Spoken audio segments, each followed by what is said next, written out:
Hey there, YouTube pipe community. Michelle Baruch coming at you with a new tobacco.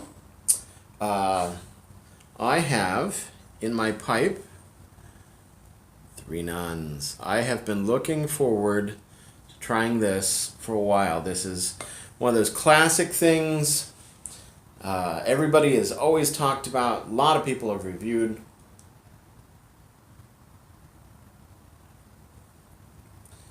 Oh man, so good. Now this is another one of those that the first couple times I tried to order it, it wasn't available, and so I kept having to put it back on my wish list. But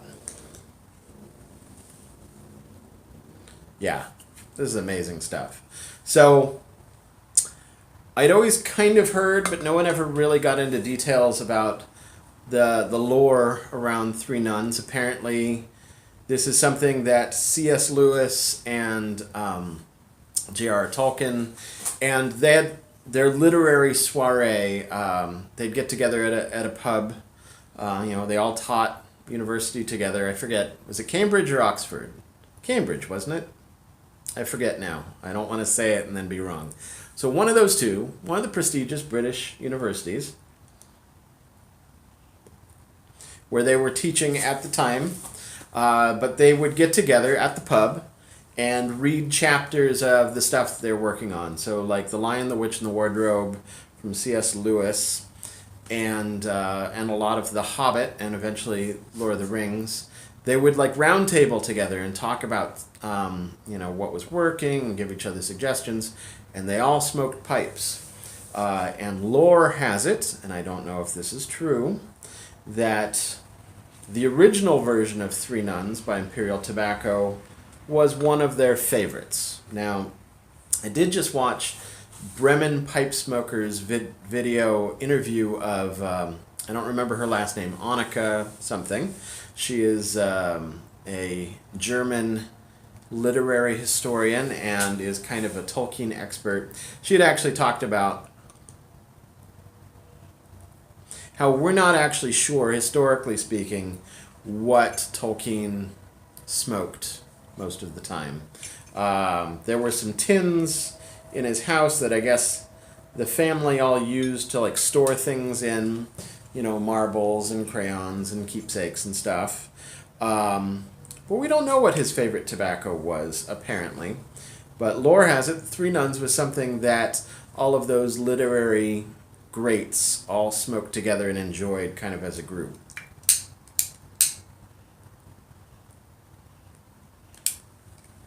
So that being said, I like Tolkien much better than I like C.S. Lewis. Not being here nor there, but it's true. I don't like C.S. Lewis very much.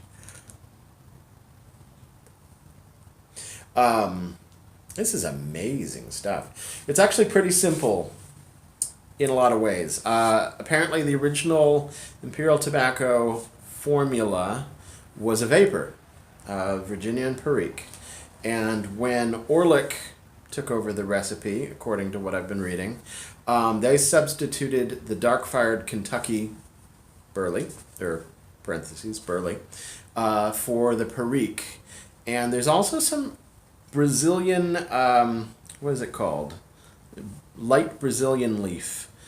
Brazilian lights, that's what the paper says, which intrigued me. I'm not entirely sure what that's doing. I do taste a lot of nuttiness. I mean, a lot of nuttiness, which I'm really liking. I do taste smokiness, which is not like Latakia smokiness. It's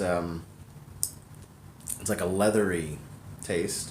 And then there's also kind of a slightly, it's not citrusy, but a tanginess, or so all those 3 things in combination, whatever tobacco is doing that for this blend, I'm liking. Obviously, you've all seen that I do like a good vapor.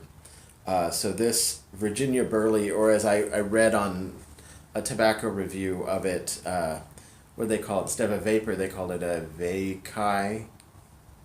It's not as musical.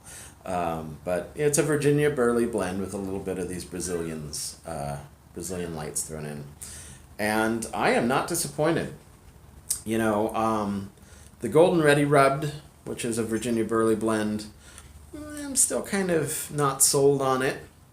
And obviously, Dark Strong Kentucky is its own animal with the licorice flavor. So I love that, and I found some ouzo in my cabinet when I found the Irish whiskey the other day. So I think I'm going to have some of the Dark Strong Kentucky with ouzo at some point in the near future for a video. That should be fun. But this is just really nice, unflavored Virginia Burley.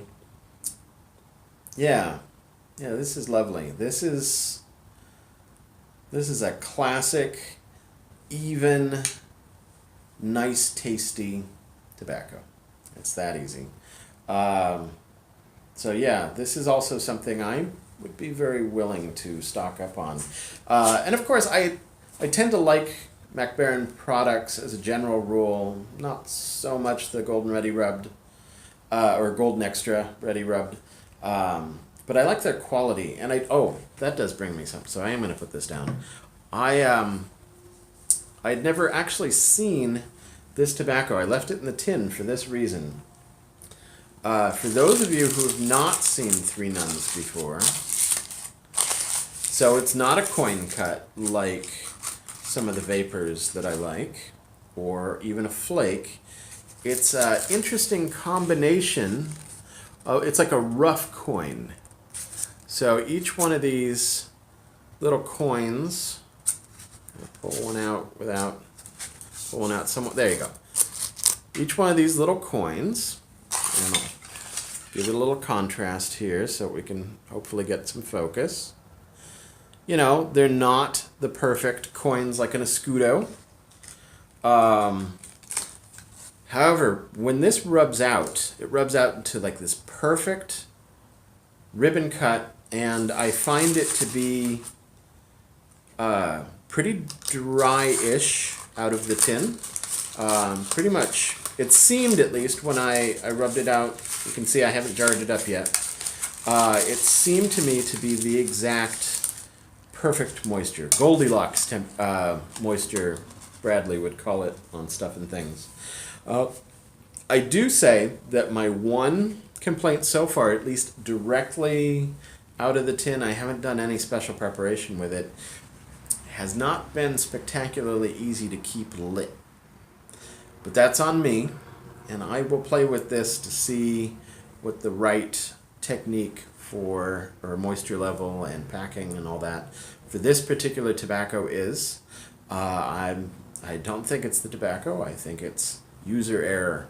But as far as smokability and flavor goes, dear goodness, this is a fantastic tobacco. Love it. Anyway, happy Wednesday night. That's all I have to say. Three Nuns. It was worth the wait. Sei gesund.